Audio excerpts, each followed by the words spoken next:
It wasn't exactly a risky move for Al Gore to hold a Q&A at a conference for environmental journalists. Ending our dependency on fossil fuel, what do you see as promising areas of innovation, and how do we bring them to significant commercial success? I think the big surprise coming here was that Al Gore was taking questions. He doesn't like taking questions, you know, he never takes questions. Fellow McAleer directed a documentary called Not Evil, Just Wrong, which challenged Al Gore's movie An Inconvenient Truth. McAleer was more than happy to take advantage of the opportunity to ask Gore about his movie. A judge in the British High Court, after a lengthy hearing, found there were 9 significant errors. This has been shown to children.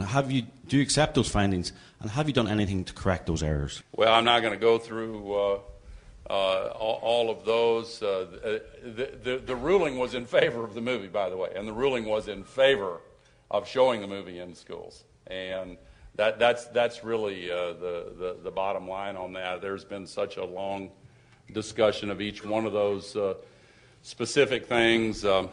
One of them, for example, was that polar bears, if I remember correctly, it's been a long time ago, that polar bears really aren't endangered. Well, the polar bears didn't get that word, so...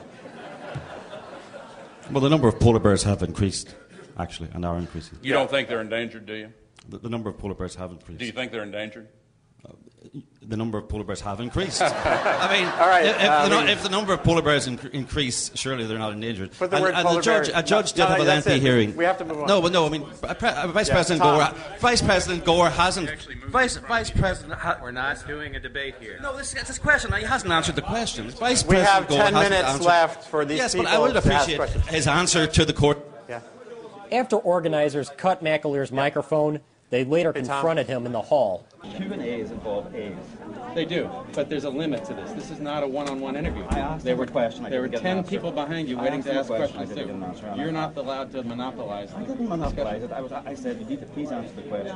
And you got as much as you were going to get. McAleer says he was disappointed in the reaction from fellow journalists. At the Society for Environmental Journalists, the reaction of the journalists, the actions of Andrew Revkin of the New York Times, and the action of the journalists was to shut down the journalists and protect the politician. McAleer says environmental journalists should be more critical. He says instead, too often they act as cheerleaders for environmental causes. What I would like of environmental journalists like myself is that you treat big environment the same way as you treat big politics and big government and big business. You know, treat big environment the way you treat big business. Where's the money come from? Who's channeling it? Is that report independent? Where is the independent verification of those claims? But they don't. If an environmentalist organisation says something, it's accepted as gospel. For the MacIver Institute, I'm Bill Osmolsky.